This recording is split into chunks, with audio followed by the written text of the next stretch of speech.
Upadikatyasa, Neupadikatyasa, Pratipasika, Vyavaharika, Paramasika, Sajatiya Veda, Vijatiya Veda, Swadata Veda, everything that we did, you did. It was very nice, very nice. It is not easy. All that, imagine we saw in last 2 classes and she just, and she understood. I could see that, I mean, obviously in terms of terminology, as a teacher you have more sophisticated terminology, but I could see that she understood everything. Very good.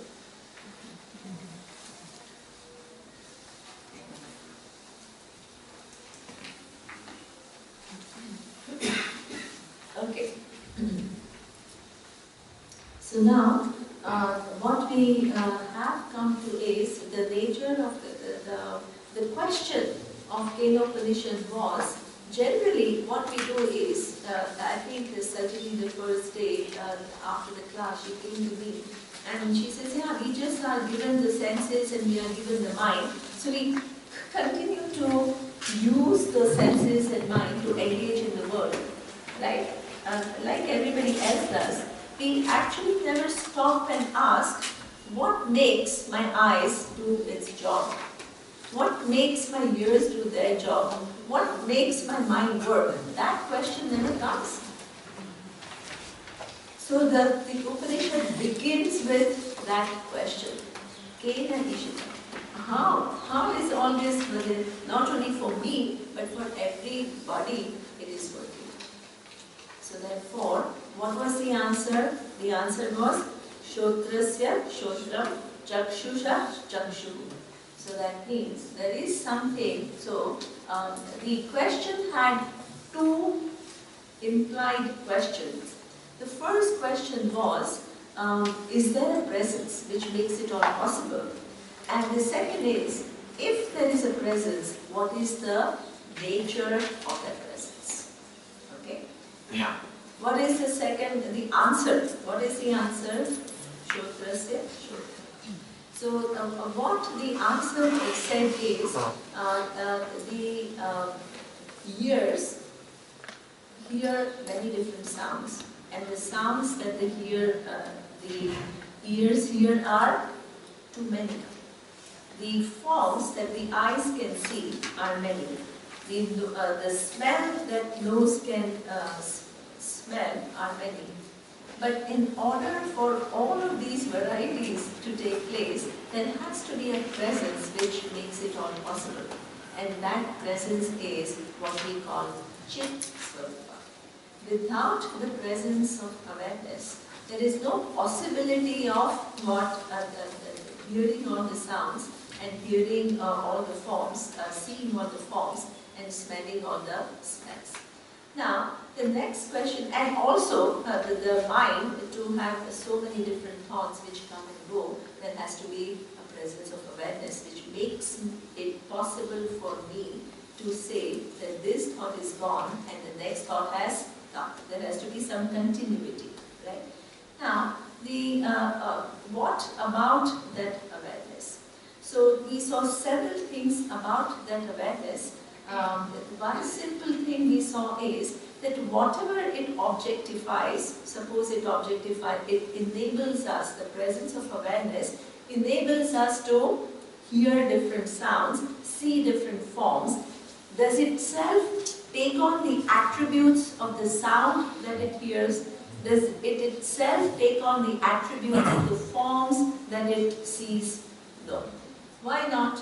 Because if it actually took on the attribute of a form that it saw, what will happen, like in the case of cow, tree, horse example, the horse that it sees, right, will become stuck to that awareness, and if that happens, every subsequent perception will have horse in it, right, and that doesn't happen. Every perception is a completely new perception. What it shows is the objects come and go, and the objects don't stick to the awareness. So that means what we have done so far is we have as though separated awareness from the different functions of our sense organs and the mind. Okay? Now, the second thing that we need to understand is not only one person does it, all of us, we now come to know that there is a presence of awareness which makes the entire function, whether it is the mind, whether it is the senses, whether it is your organs of action, possible. Now, the next question comes as to how many, suppose each one of us say, I am awareness, distinct from different functions of my sense organ and mind, then how many awarenesses are there? Right? So then what we came to is that awareness is one. And why is it one? I mean, anybody can ask, why is it one? So what we saw is, as Renalini was talking, that in order for me to establish that there are two things. So the two things means one has one attribute and the other has other attribute. So that means I have to give some attribute. Okay? So what kind of attributes? As she said, Sajatiya Bheda, Vijatiya Bheda and Svagata Bheda. She gave an example. Sajatiya Bheda is, there is one group which is tree, and within the tree, there are differences. Why are there differences? Because there are different attributes. The mango tree is different from tamarind tree. Why? Because the shape of the tree is different, the leaves are different, they give different fruit, so that means, this is what we call, if I were to establish that there are two trees, what I have to show, the differences in attributes. This is what we call Sajatiya Bheda. Then she said, the second thing she said is Vijatiya Bheda. What is Vijatiya Bheda? Vijatiya Bheda is, that she very rightly said, that the tree as a jati, as one group, is totally different from the group which is animals. So that means, again it establishes differences, and this is why there are many, right? So that means the tree as a group is different from the other group which is animal. So that's why tree is different from animal, and the attributes are so many different attributes. The third difference could be what we call Swagataha Bheda. What is Swagata Bheda? Within one body, which is only one unit, there are how many different organs? So many different organs.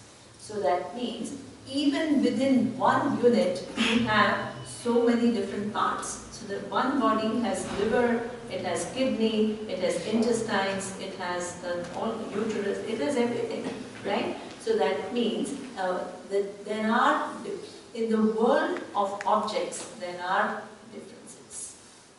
Now, if I were to establish that there are two awarenesses, so what will happen? My awareness will be different from yours, and your awareness will become an object for me. Do you understand that? And my awareness will become an object for you. So what it then means is, you necessarily, any object means, two means it must have attributes. What we have done is, we have taken, as I told you, that the awareness doesn't take on the attributes of sound, it doesn't take on the attributes of forms, it doesn't take on the attributes of thoughts that it sees, so it is free from all attributes. When you say that it is free from all attributes, then what you cannot have two, because the object, by definition, has what the two things happen only if they have attributes. Right? Now, the next thing is, as Timur asked me the question, can't we say that awareness is different from everything else, in which case there is a Vijatiya Bheda, right? If I'm making a statement that awareness is distinct from everything else, again I'm making a two, isn't it? Awareness is Vijatiya, so therefore the answer to that is, there is no real Vijatiya Bheda, Mrinalini said that there are two things in this universe which actually they have only Vijatiya Veda. What are those two things? Time and space. Time and space, there is only one space. Right? So therefore there are no two spaces. So therefore there is no Sajatiya Veda. Like within a group tree, there are many trees. There is not one group space and there are many spaces. It's not like that. So therefore, space does not have Sajatiya Bheda. Space also does not have Swadata Bheda. It doesn't have. So that means, but it is, space is different from table that it pervades. Therefore, it has only Vijatiya Bheda. Time space is a framework, it has only Vijatiya Bheda. Now, so Timur asked, so can't you then also say that awareness also has Vijatiya Veda because it is distinct from everything else? It does not have. Why? Because there is Satya Mithya relationship. This is a very important thing. Satya Mithya relationship means that there are no two. What it means is, suppose that we have two words. One is wood and the other one is table. But does it really make it two? No. Why not? Because the relationship between table and wood is that of Satya Mithya. Table is a form. Nobody is denying the presence of the form, but the wood is the substance, which is Satya. So if you take out the wood, there is no object remaining as table. In that case, if that is the relationship, then what? There is only one, so you cannot have Vijatiya Bheda. Vijatiya Bheda requires two, right? Space is different from table. There are two things. So that's why what we saw is the entire universe, whether we think of any given object or we think of time or space, everything, the relationship of awareness is what we say Satya Mithya relationship. How did we do it? As she said, we use quantum physics. It's amazing. She took everything. She said everything that I said. Brilliant. It was brilliant. These are not easy things to capture and to think about.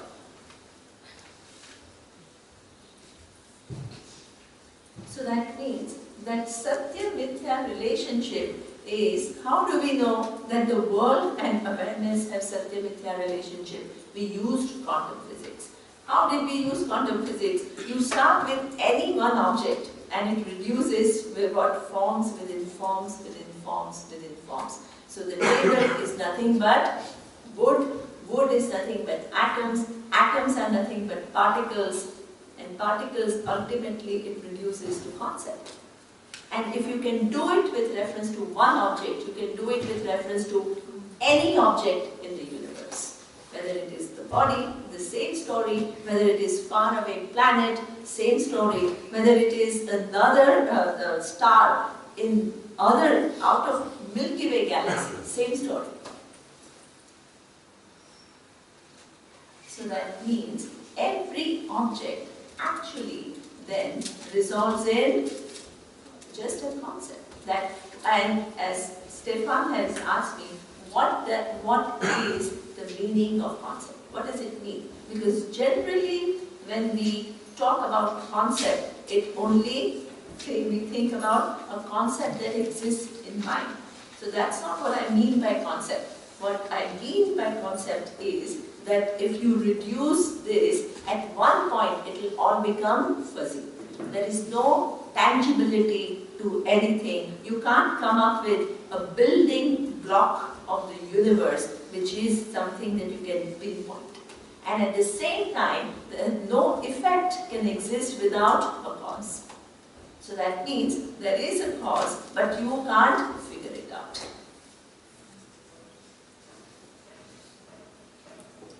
Okay? So this is what we call the entire, every object in the universe is just a concept. Now, what we also saw then was, what is the relationship of awareness with time and space?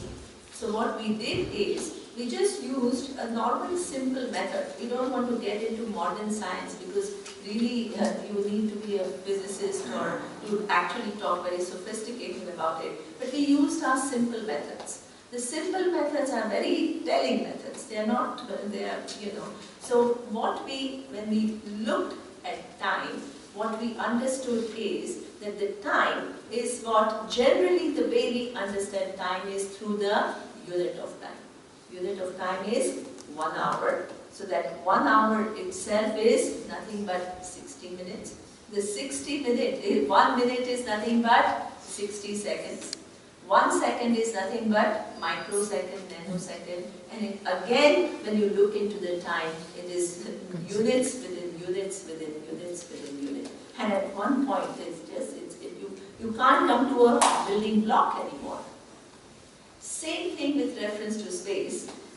What we understand by space is, generally, we calculate what distance. So, Ekaterina occupies this spot in space, and I occupy this spot in space, and that distance is what a certain finite distance, like 1 meter maybe? I don't know. Okay, 1 meter. Let's suppose 1 meter. Huh? Okay. Okay, pretty inaccurate, doesn't matter. Vulnerabilities are fine.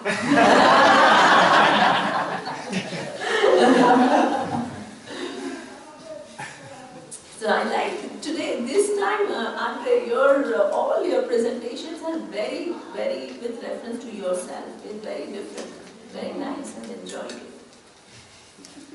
Okay. Okay.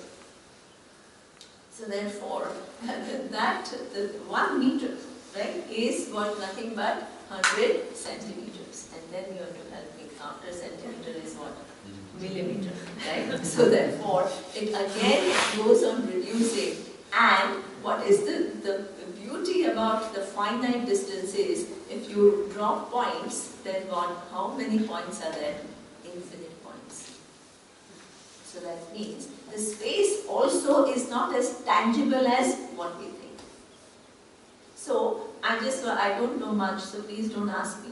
But just, but one thing is true, that the whole classical physics was based on the thinking that time and space is absolute, and everything happens within time and space. Einstein is the one who said that time and space itself is relative. There is nothing absolute about time and space either.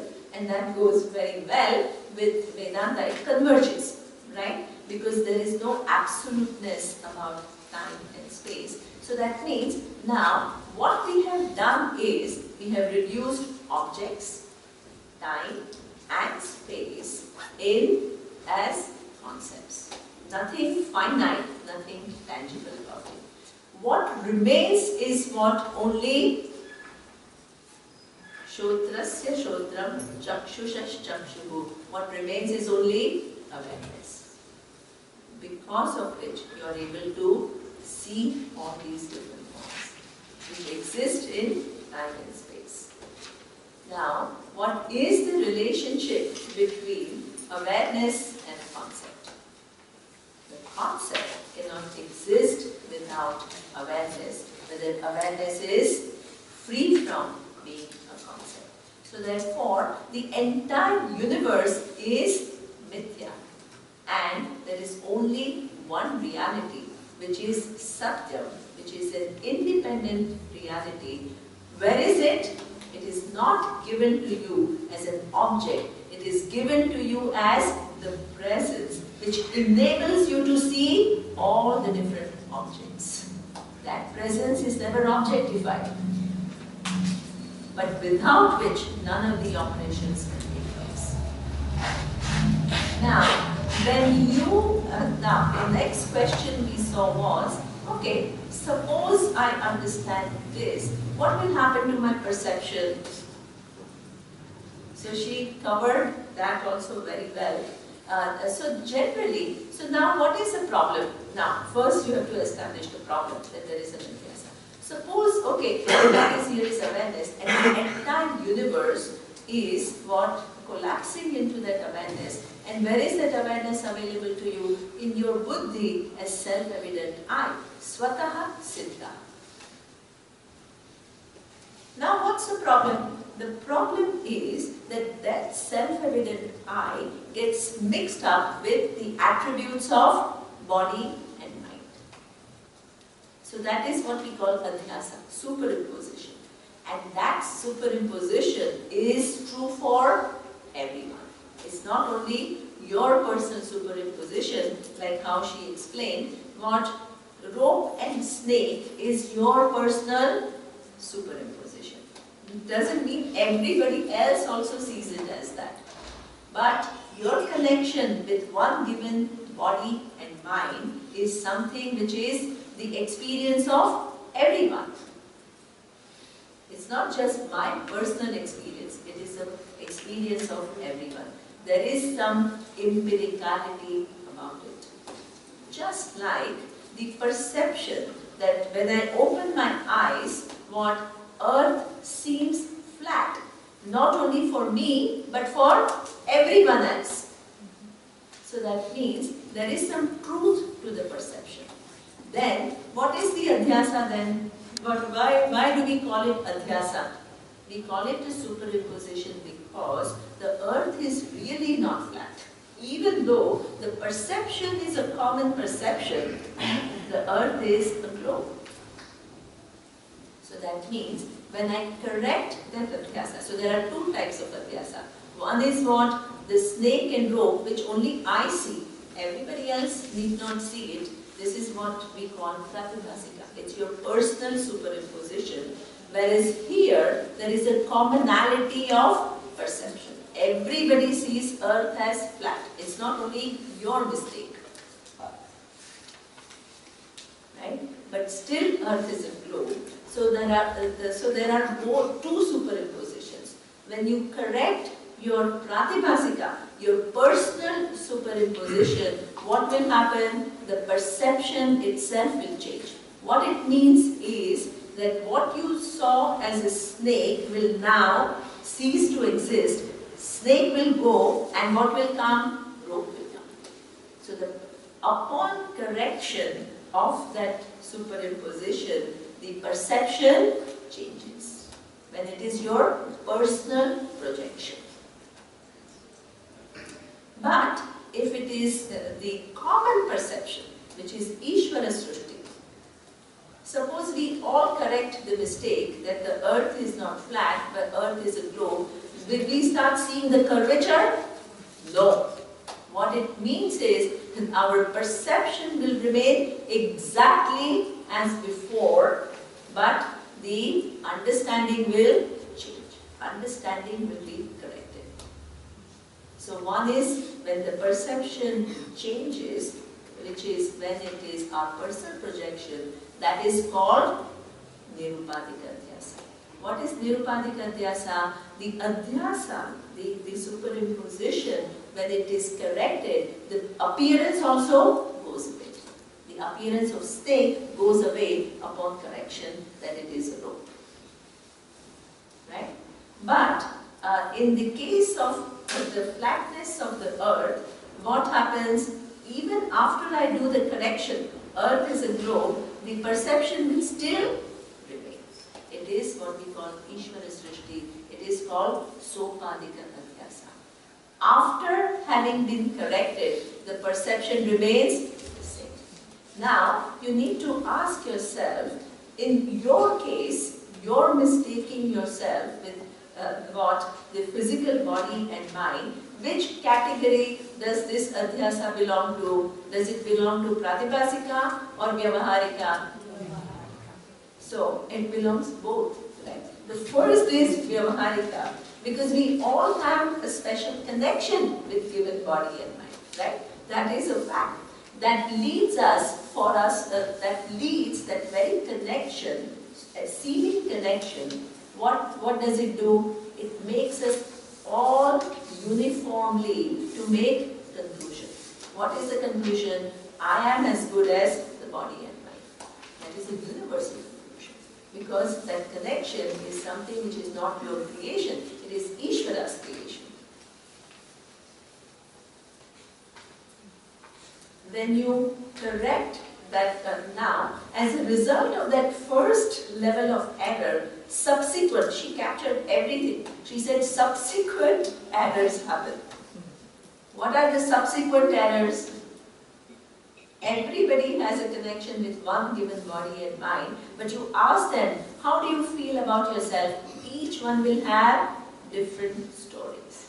One person will say, oh, I'm feeling, I'm no good. The other person will say, oh, I'm the king, I'm the greatest, right? So that means what?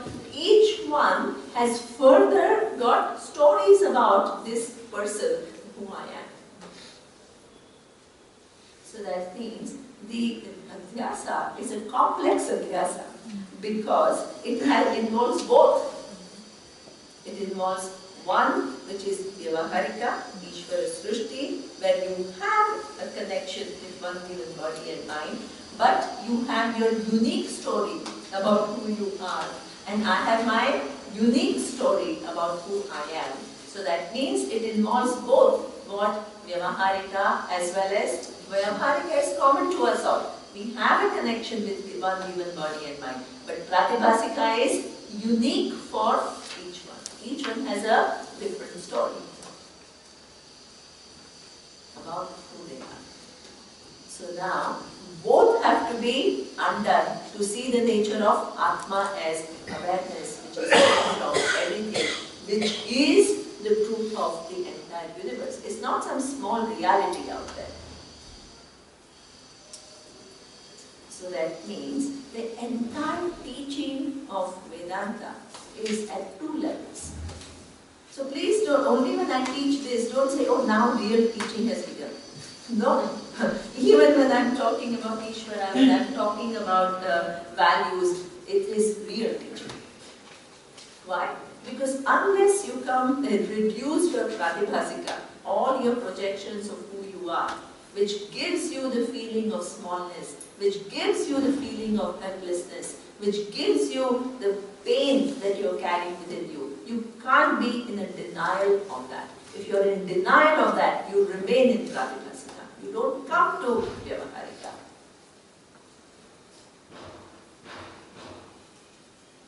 When you are gracious enough to accept it and to, as Timur said, like in the evening class, unload it all, understanding the nature of Ishvara. For us, meditation is Sarguna Brahma Vishaya Manasa Vyavahara. In your understanding of the whole and your connection with Ishvara, you have to release and you have to leave yourself relatively.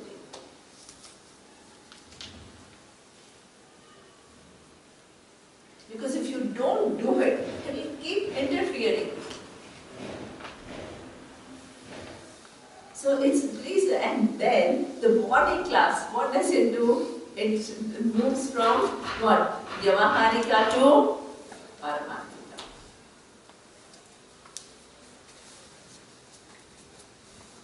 So that means this connection, this given connection gives a feeling that I am only an individual, and upon correction, what you see is I am awareness, which is the truth of the whole universe. I am not who is confined to this body, even though it seems like that. So therefore, both have to work, because the adhyasa is there for both. So this is what we saw yesterday.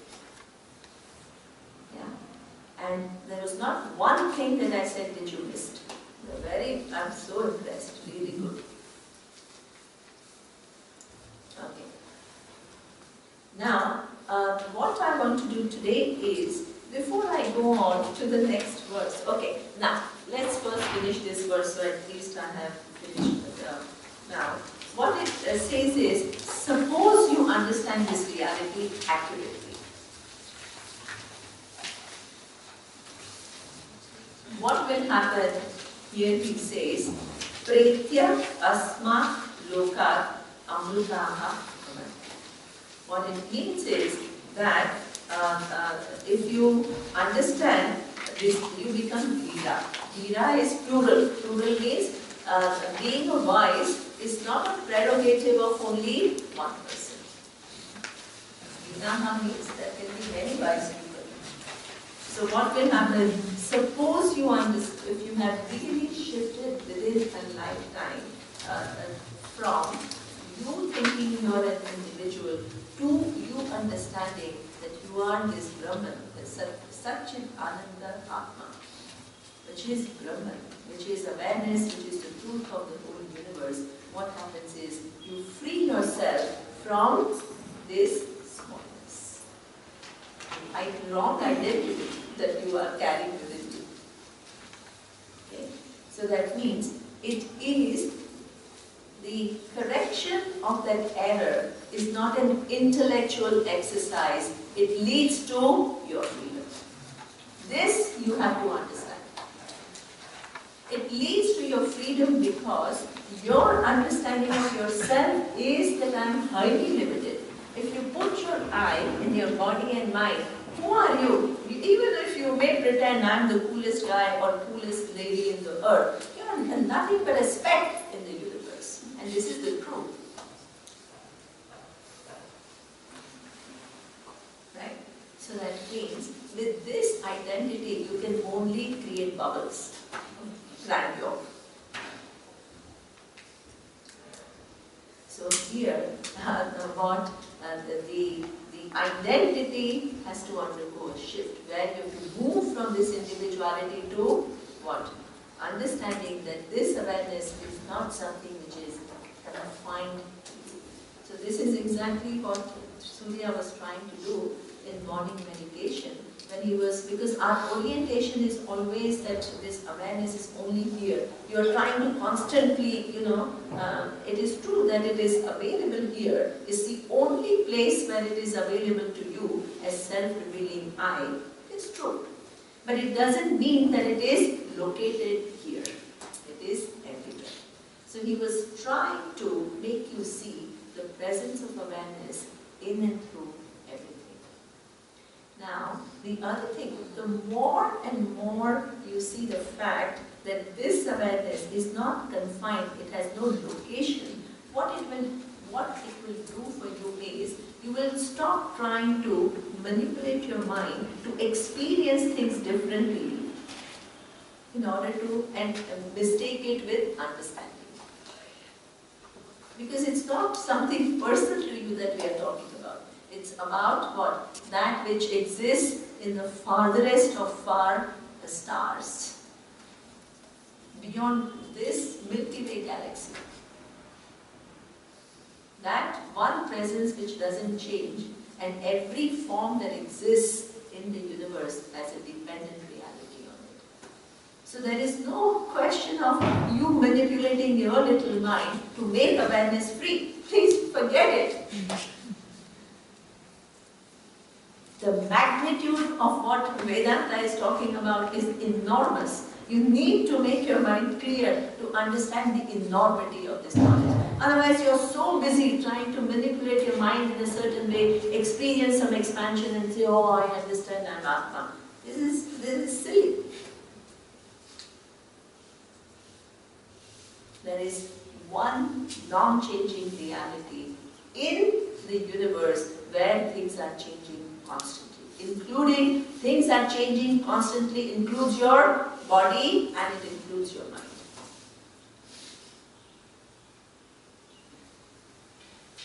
You can't hold it constant.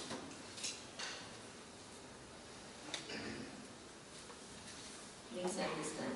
Even if with lot of difficulties, suppose you hold it constant. For how long are you going to hold it constant? Tell me. Huh? Not long, right? And suppose you somehow gain some great powers and rest of your life from now you have held it constant. How long is rest of life 30 years, in a countless flow of time, irrelevant. See the irrelevancy, then all this fascination for experiences, it will go away. That reality which never changes is Atma, which has never changed. That is Atma. So that is what we are going to, we have seen. So having seen that, the person becomes free. Now, okay, I'm very tempted.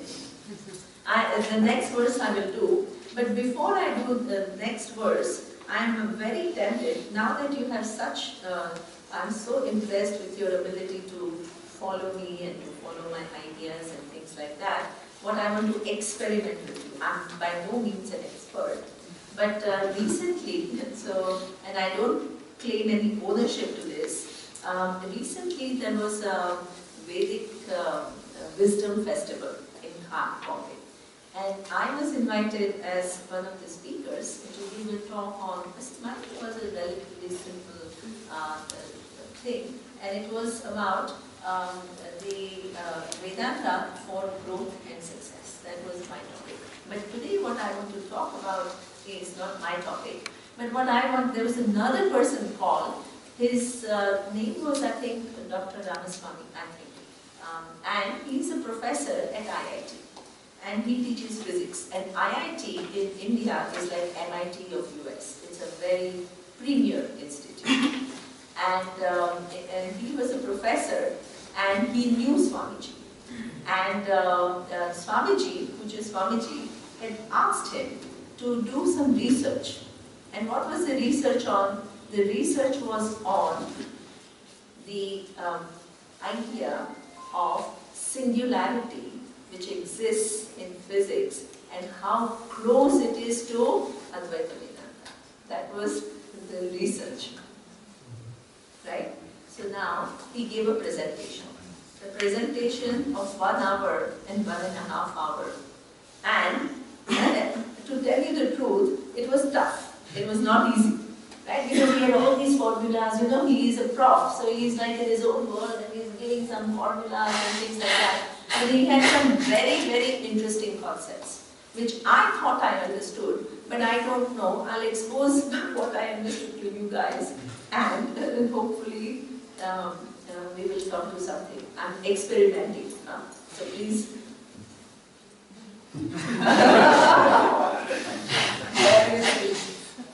Okay. Okay. So on one side is physics, and the other side is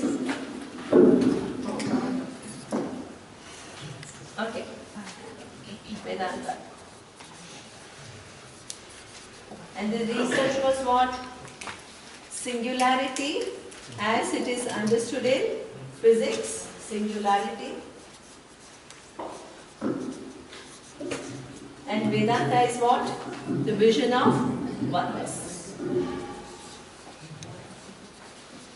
How do you arrive at oneness? There is one awareness which is independently existing, and everything else depends upon that awareness. Everything else is mithya. Brahma Satyam Jagat Mithya. That is this Vedanta. Okay? So now the professor is talking about this singularity. Okay? So according to him, the singularity, as the physics talks about, he says there are 3 different kinds of singularities that physics talks about. The first singularity is what he calls that at one point, while you are, okay, already I'm experimenting and now look at this. Yes, that's it. Yeah. Okay. One singularity is that at one point in the universe, all the laws will become fuzzy. What it means is that gravity works very well at a certain point, but at some point when you go outside a certain atmosphere, what will happen? Gravity will not work the way it works. For for example, there is a distinction between one object and the other, but at the quantum level, that distinction will disappear, right? So that means that the wave and particle distinction also becomes very fuzzy, which is actually there at a when you go to a tangible level, it becomes very fuzzy. So there is one point where all the laws within the universe, they stop applying. Do you understand? So this is what we call a point of singularity, when all these different things and different laws collapse. Right? So this is the first point. What is that point? Now you tell me. Where all different distinct laws actually begin to collapse. Means they no longer apply. The second singularity that physics has is what he called that when you divide anything by zero, what will happen? Infinity. Right? Suppose you divide 10 by 0, you divide 100 by 0, you divide 1 million or whatever by 0, what will be the result? Infinity. Same result. What? Infinity.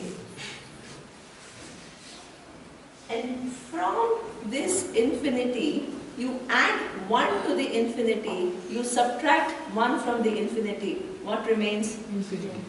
Infinity. Infinity. Right? Okay. And then here, the addition and subtraction lose their meaning. Okay? So this is what we call the second point of singularity. Do you understand? So there are two different things. Do you understand? And the third point of singularity. Sorry? Oh no, she sneezed, so I just said question. Okay. A third point of singularity is what the Prof said is, okay, suppose you say there is a theory of Big Bang, right? So then you say before Big Bang, what? So that means Big Bang by definition means what? Time, space and object framework came into manifestation, right? So then so they have difficulty because the whole of physics is based on observation. So they have something called Planck's time. So you can see a few seconds after the Big Bang and you can have very detailed theories about what could have happened. But Planck time is the one, before that people had no idea what happened. So but there is a singularity. Why is there a singularity? Because before the manifestation came, there has to be singularity. Okay? So that is what we call before Big Bang. What is the explanation for that? Why should it only one? Sorry? Yeah, because many are yet to come. So obviously that their time space, see, as I told you, within time space only many can happen, right? So that's why this whole framework is to come. So there is a point of singularity. They themselves say that. It's not like me, they say, right? So that is what the three. Now, the next question is, how do you relate these three ideas of singularity to oneness that Vedanta is talking about?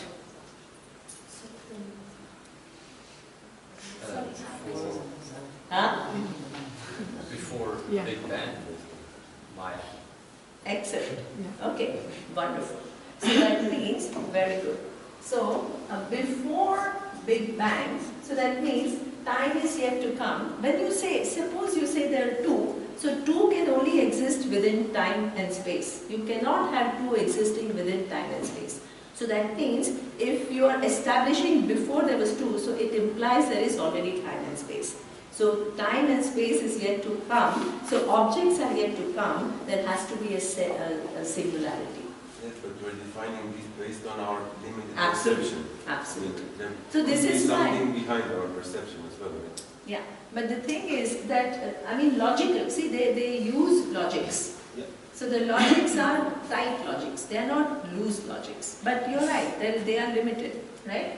Now, these three things, our point is, how do they relate to Vedanta? Okay? Ma'am, I can try. So, as good, at least you are trying. Yeah, please.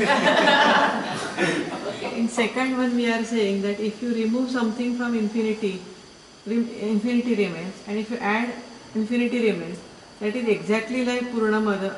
Excellent. Excellent. It is exactly like Purnamada, Purnamidam, Purnat, Purnamudachyate. Purnasya, Purnamadaya, Purnam eva avashishyate. Absolutely. Right?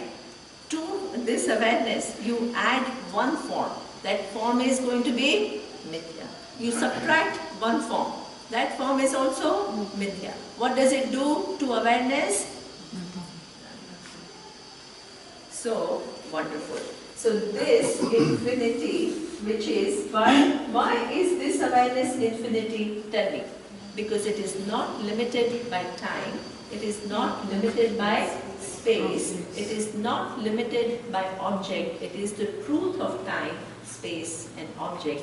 It is not subject to time, it is the truth of time, it is not limited by time, so it is infinity.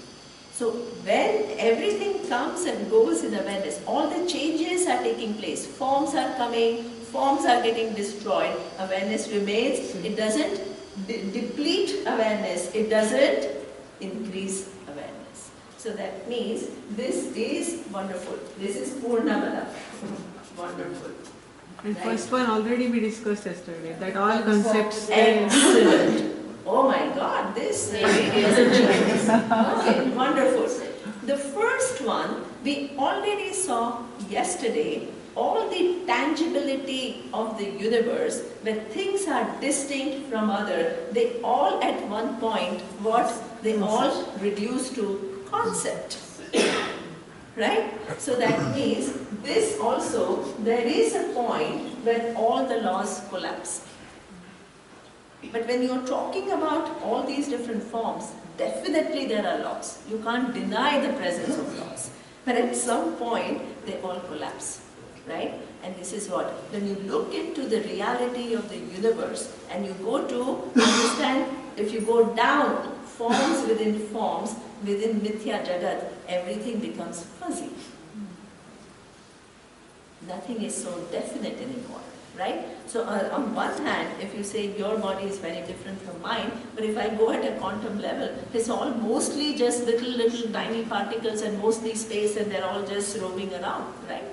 So therefore, this is what everything collapses when you begin to look into the Jagat. And before Big Bang is what Andre is saying, what there is, you can't have an effect without a cause. One sec, I have to elaborate on that, okay? So you can't have an effect without a cause. So, but the cause, the thing which is time, space and object is yet to come, right? So, it has to be, there has to be something, but it is not, if I say there was some given thing, it implies there was already time, space, and that thing was within time and space. So you can't say before time, space and object. Do you understand? So logically you can't say it. So therefore, what was there has to be something, so it was a potential. So that potential is what we call Maya.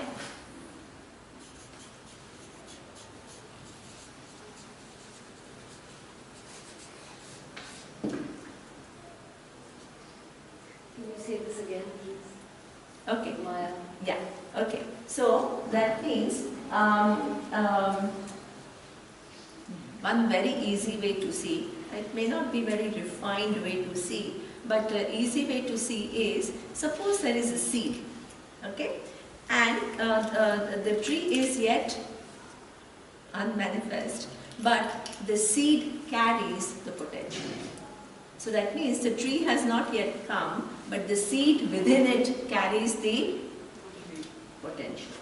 So that means without that potential, the tree cannot come. Tree is yet to come, but it has its potential in the seed. And this is not a final example, but do you understand that? So that means there is a program. So you take mango seed and you take chiku seed. It may seem like, okay, this seed is just a seed, but within that seed there is a very nice Upanishad called Chandogya Upanishad. There was this boy, he thought he was very cool, so because he did well in school, right? So the father says, hey, you seem too arrogant. Did you ask your teacher about that knowledge, knowing which everything is as well known? Suppose you come to know the substance, then you know the entire forms, because forms don't really exist independent of the substance. He first said, there is no such knowledge, what are you talking about? But later on, because he was smart, he says, yeah, is there knowledge like that? And teach me that knowledge. That's when the teaching started. But in the process of teaching, what the father told the son, and that bring me a seed, some tamarind seed. Banyan tree. Banyan tree. So banyan tree seed. And he says, and they are very tiny. The they are banyan very tree tiny. seeds are very, very tiny. Here's this fig tree, right? Fig tree. So that fig tree, you break it. What do you see? Nothing. But you see nothing, but in that seed is the potential to bring about this huge banyan tree. That is what we call potential. Potential of something which is yet to manifest, but it is what? It is there, but it is not yet seen as a tree, but it carries its potential. Is the potential, is Maya the word, the Hindi or Sanskrit word for potential, or the process of the seed carrying the potential? No, see, in this case, already the form is there, right? So, in this case, Maya, okay, Maya I will talk about a little bit later because I haven't taught. So it may confuse because it's a very big word. But right now, just understand the idea, then I will, in fact, in the next class itself, I will teach, or this class or next class. Just hold on to this question, okay? Because Maya is a big thing to understand, and I need to make it clear from where I am. But what I want to say is that before the Big Bang, so what it does is, they cannot see the cause, but what we are saying is what? The effect, which is the universe, cannot exist without cause. And that cause, if it is already manifest, what it means that already there is an object, already there is time, and already there is space. So you can't call it before Big Bang. Do you understand? So therefore, it has to be singular, but they don't know what is the nature of that singular. Do you understand? So what we say is, it is not something which is tangible, but it is potential. That's why you can't see it, but it's still there. Like in the seed, you don't see the tree, but the potential is there. Okay? So that means that all three singularity ideas that exist within physics, they are all incorporated in Vedanta. It takes all of them and it makes one coherent vision out of it. It is actually quite interesting. Yeah, Swamiji wanted to show that where physics ends, spirituality starts. Absolutely, because they don't know how to reconcile. They have all these three independent ideas hanging in the air, but they don't know how they all fit into one vision, one reality. But if you introduce awareness, all of them Exactly. All of them converge and they explain this reality. How does physics generally respond after you show them the Vedanta model? Okay. That's interesting. I mean, it really depends upon each person and the orientation of that person. But suppose a professor of physics is showing you this, and he has all these very complex mathematics to prove all of this. You can't just be dismissive about it. It's not a small knowledge. Please don't mistake Vedanta for some small, oh, I'm not body, I'm not mind. It's a very simplistic way of understanding Vedanta. So our mind creates very small things and we think, we get it. Yes, we don't get it, right? It's big things, you need to get it. So therefore, one thing is that the scientist, it depends upon his orientation, but on the other hand, if the scientist is a little bit open and open to listening, then it actually can give you a lot of insights, a lot. And answer many things, and a few things which are like all there and unconnected, it actually connects it all. So there was a very, I just want to give you an empirical example. That doesn't really prove anything. I mean, this is a prof of physics at a very, very well-known university in India. So when he's comparing these two, he's not talking loosely, right? Now, I want to this is a small thing, that we did a retreat in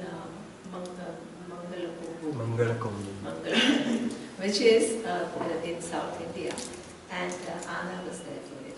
And there was this boy, a young boy, about I think 22, 23, he came, and he is studying physics in University of Michigan.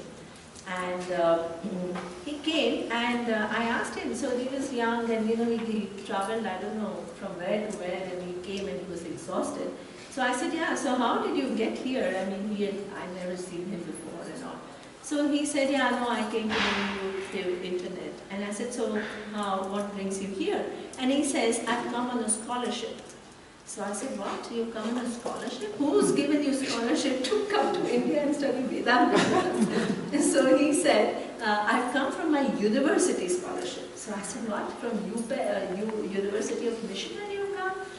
He said, my professors gave me this scholarship to go and find out what Vedanta is talking about. So I said, so I said, what? So I said, everybody had to write some proposal. So I said, what was the nature of your proposal? What did you write in that proposal that they are sending you here to figure out what Vedanta is talking about? So what he said is that there was a very famous scientist, his name was Schrödinger. You know this cat, this thing.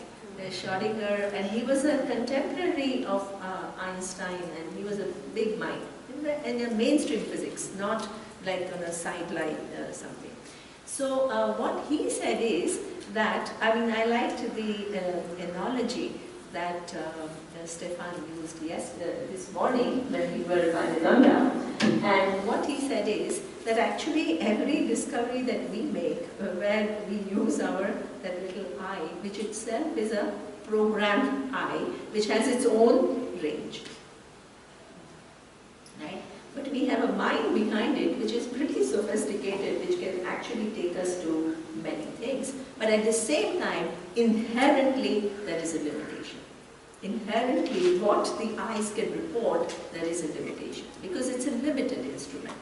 So this Schrödinger said that the science, based on its empirical data, because it is the mind is very sophisticated, it can actually figure out many things, but it cannot answer existential questions regarding meaning, purpose. There is no scope. So he says, if you really want to find out some bigger questions in life, you can't rely on science. It is sophisticated, but it has a limited scope. You have to So therefore, if you really want to find out bigger answers to bigger questions of life, which refer to meaning, purpose, or your position in the grand scheme of things, you need to listen to philosophies. So what he did is, being that scientist, now he's a scientist looking at philosophies, right? He's not some just normal person who will buy every idea. So then he looked into different existing philosophies in the world, and what he said is, being a scientist, he has a logical mind, he could find logical fallacy with almost every philosophy that was existing. But he ended the book by saying that there is one philosophy which I can't find any logical contradiction to, and that is Vedanta. So therefore, in his proposal, he told us that, for after Albert Einstein, there are no major breakthroughs in physics. Nothing so earth-shaking has been discovered. Things have happened, but nothing so earth-shaking. So he says, now, if Schrödinger is saying that there is a philosophy which is talking about some realities which are uncontradictable, right? I would like to study those, and I would like to see how I can use those to take physics to next level. So therefore, what he said is, that within science there is a methodology. Generally what happens is, science also works a lot on hypothesis. What is hypothesis? You create a possibility and then you have logical series, and if the logic falls apart, the hypothesis collapses, right? But if there is no logical contradiction, then the hypothesis kind of for the time being it stays, right? So, but he understood that the hypothesis itself is based on what? Some observation. He understood very well that Vedanta, what it is talking about, which is awareness, is never going to be objectified. Whether you create more sophisticated instruments, it's not within the purview of time, space, and object frame. It is because of which everything else is seen. So it's impossible. So that's why he said, but in science there is another methodology called creating an axiom. Axiom is something which is an assumption, which is not only based on physical observation. You can take anything and go back down and see whether it is contradictable or not. So he wanted to use this whole methodology, right? I mean, these are two different people, so that's not what I'm saying. And that different methodology to see, logically, if I can find that if this is the axiom, and if all unanswerable questions begin to be answered, and they are all coherent, then that remains valid. So that means a scientist, Andre's question was, what is a scientist's attitude towards Vedanta? Well, it depends, but nobody who's with an open mind can totally be dismissive of it, because it is sophisticated. Is it clear? Okay. This is just a try. This is just I heard 2 weeks ago, and I'm just kind of trying to show you, because I thought it was interesting, and it is kind of putting together many things which they themselves are not hanging loose. Like hypothesis, you said. Hypothesis. Very basic of mathematics is on hypothesis that point doesn't have any length, breadth, line doesn't have, like these are concepts only. Exactly. Hypothesis. Yeah. And full geometry is dependent on that. So even science has hypothesis. And Exactly. Like pi is Yeah. pi, 22%. Yeah. So that means, exactly. But the hypothesis cannot be like up in the air, they're supported by logic. So this is what this he wanted to do. Right?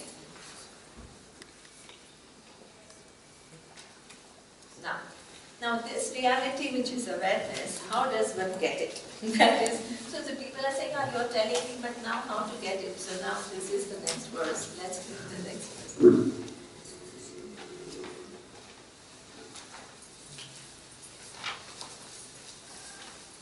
Na tatra chakshur gacchati, na vak gacchati, na manaha, na vidmaha, na vijanimaha, yatha etat anushishyat, anyat eva tat viditat athaha aviditat adhi, iti shushuma purvesham ye naha tat chakshire. This is interesting. What is interesting here is this awareness, which is what your true nature, it has to be understood, but it is not something which is na tatra chakshuhu gacchati. What it means is that it is not an object of the eyes.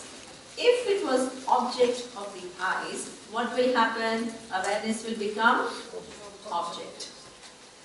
And if it is an object, then again the question comes as to in whose presence of the eye can see that object. Right? So therefore, it is without any forms, it is not what a given form. So if you are trying to capture it as something that you see, you will never get it. Okay? Now, the other one is na vak gacchati. What the words themselves cannot reach there. Now, this is very dangerous, because suppose I tell you the words don't reach there. What are you doing now? Listening to the words, right? So that means if the words are not going to get there, so how is it that I'm using words and attempting to make you see the presence of awareness, which is your true nature? How is it possible? So this is where what we need to understand is any word that I use by definition is going to be limited. Right? Even though we have, for example, concepts like infinity, but what? And even if I say infinity, what? It doesn't create any real meaning in your mind. Okay? So therefore, every word that you have is limited. So now you can ask me, how can a limited word convey that which is free from limitation? Cannot be. Excellent. Wow. I have all such bright students. I'm very proud. I'm very thankful to Ishvara. How do you know that, Crystal? You've done it? You told us in Berlin. But at least you remember. Because how many people were there in Berlin? But at least you remember. Wonderful. Okay, that still is very good. Okay. So that means, what does implied meaning mean? It means that if I suppose I have to convey something which is not limited, but the vocabulary that we normally have is only with reference to limited things, because you want to distinguish this from this from that, so all the words are limited. Now, but if I use unknown words, I still cannot convey anything. So using limited words, you have to use them in a way that you give up the limitation. That is what we call implied meaning. Every word has what we call the vachyartha and lakshyartha. Let me write it. Otherwise everybody will say, oh, you're again saying things that you don't understand. Okay. The words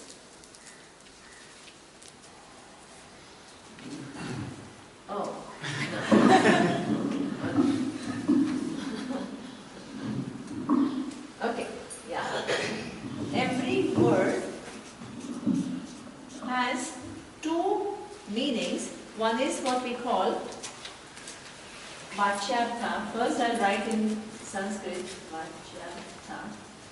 And then the other one is Lakshyartha. Now, okay, now I'll try to write in English. Vachyartha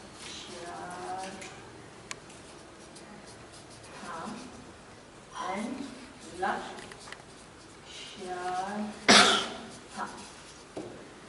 If I make mistakes in spelling, please excuse me because I'm not used to writing like this. Okay? So, Lakshyartha. Now, what it means is that suppose, okay, there are some examples. Suppose I tell you that, suppose you ask me, where is that ashram in Rishikesh, and I tell you, oh, that ashram is on Ganga. Is it possible? On Ganga, is it possible? No. No. So that means the direct meaning makes no sense because you can't build a house on Ganga. What is the implied meaning? On bank of. The banks of Ganga. Do you understand? We use it all the time in our day-to-day language. Do you understand? So we said, where is the house? The house is on Ganga. And what is, that is the direct meaning. But the direct meaning doesn't make sense because nobody can build a house here on top of the water. So that means when the direct meaning doesn't make sense, you have to look for the implied meaning. And what is the implied meaning? It is on the banks of Ganga, right? So that you need to bring in the banks in order for this sentence to make sense. Okay? This is what we call moving away from direct meaning to the implied meaning. So, the whole methodology that we are talking about in Vedanta is you use what the limited words, but through the methodology you show their implied meanings. What it means, let's look in terms of chit, the word chit, right? Chit, consciousness, awareness. What is the direct meaning? Suppose I just use the word awareness. What kind of, what do you think it is? What will you think it is? Are you aware? Okay, it can have a totally different meaning like are you aware? But generally what do you think when I say consciousness, awareness? What do you think? Sorry? General aliveness. Exactly. Excellent. What it actually conveys to you when I use the word consciousness or awareness. Okay. It means, as Andre is saying, the first meaning it gives you is aliveness. That means that you are alive. And now I think it's becoming difficult most of the time goes with technology rather than doing what I do. Okay. So that means aliveness, that is the meaning that I'm about. So that means aliveness is what? Your particular aliveness, your particular consciousness, right? Which is distinct consciousness. Do you understand? Now, that is the direct meaning. Now, what do I want to do is to take you to Vedanta meaning of what is meant by awareness or consciousness, which has a very different meaning. Do you understand? It is taking away the smallness, which is some awareness, which is kind of, doing your individual function, to that which is universal. How do I do it? Not only I give a definition saying that this is not the awareness that I am talking about, it is the universal awareness. Even if I make that statement, what will you understand? You also try to prove it or explain it or present it in a logical way. Exactly. So it involves a sophisticated methodology to take you from the direct meaning to the implied meaning. So I have to use the direct meanings, but I have to take you to the implied meanings. I have to guide your mind step by step to the implied meanings. So at the end, what you understand by the word awareness or consciousness is not some awareness which is hanging out behind and looking at your body and your mind and everything. What you understand is what? There is one awareness which is the truth of everything that exists in this universe. Truth of time, truth of space, truth of every object, including your body and your mind. So this is what we call moving from the direct meaning to the implied meaning. Chit means awareness, consciousness. It gives a direct meaning. Then the teaching takes you to the implied meaning through methodology. Sat. Let's look at Sat. Sat, Chit, Ananda. Right? So there are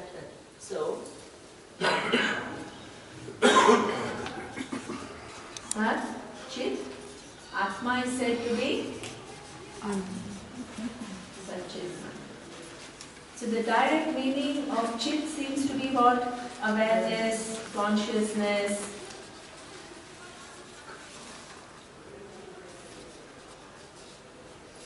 And which is within or confined to your body, and it has to take you to the implied meaning is it is limitless. Now, the word Sat. What is Sat? Existence. Excellent.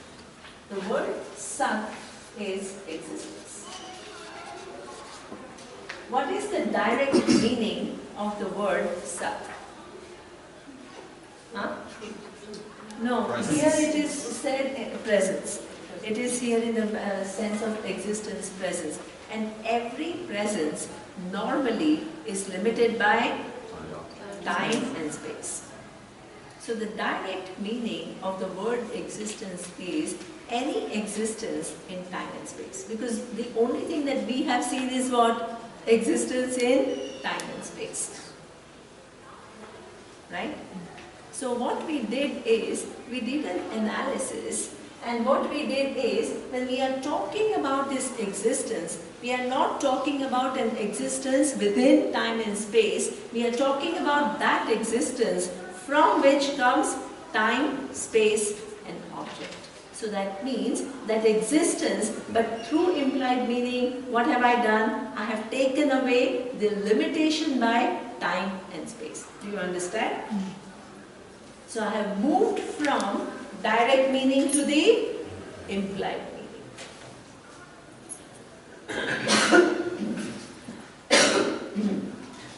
This awareness which is not your particular awareness, with this awareness which is existence, which is not existing in within time and space, but it is the truth of time and space, so it is limitless. Not limited by time means it is free from time. And what is Ananda? Okay, Ananda, please don't tell me bliss. Limitless. Limitless.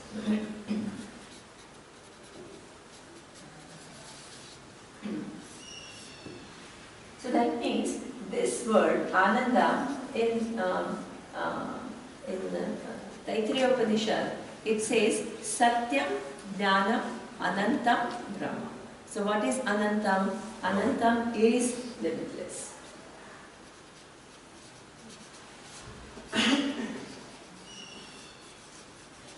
So that means by any mistake, if you have made some consciousness some little thing or existence some little thing, this word Anantam makes you see that this Atma is not that little entity that you think you are, this little body and mind, but it is Brahman. What is Brahman? That which is big without any limitation. Then you can say, oh, what is, okay, let me write, oh God, I have to write everything. Atma is Brahman. Okay, what do you mean by limitlessly big? Then we can say what it is. Satyam, Jnanam, Anantam, Brahma. That is existence, which is consciousness, which has no limitation. Where do I get it? Where do I find this? It is always with you. It is one thing which doesn't ever get displaced. But then, how come I don't know it? Because that self-revealing existence, you have mixed it up with this body and mind. So, you will never get it if you, unless Shastra shows it to you. What is the direct meaning of Ananda? Direct meaning is limitless, but then that limitless, what limitless? So that is what? The consciousness which is limitless, and that consciousness is existence which is limitless. Now, now I don't want to get into Ananda and all, forget it. Okay? And direct implied meaning of Sat is what? Implied meaning of Sat is existence which is not subject to time and space. The direct meaning is, if I tell you existence, the first thing that you imagine is what? Any existence that we know of is what? Existence within time and space. Right? That's a direct meaning. Present. That is Sorry? there in front of us. That Yeah, is the exactly. existence. That's what it It is bounded. Yes. When you say any object exists, what makes this object is Sat. This is what we saw this morning in Vivek has meditation. a question. Vivek, you have a question? Yeah, this is a clarifying question. Is the word Anand or is it Anand? That's a good. See, this is true. Every Indian have this whole. Whenever I give a talk, people tell me, "Why do you speak like this?" In this anglicized Sanskrit. So what happens is, suppose I write like this. If you don't know Sanskrit, you will say what it is. Ram. And you ask any Indian, they'll say it is Ram. What it is Ram? If it was Ram, please understand, it would be Ram. This is what we call a noun which is makara ending. It ends in a consonant. What is a consonant in which it ends? Ma. This is not this. This is ma plus a. So when we speak in Gujarati, when we speak in Hindi, what we do is we swallow this akara. We can say Ram, Lakshman. You see what I mean? So what we do is we swallow this. So that means now Ananta is the word, but what we call in our language is Anant. I'm just asking the and the.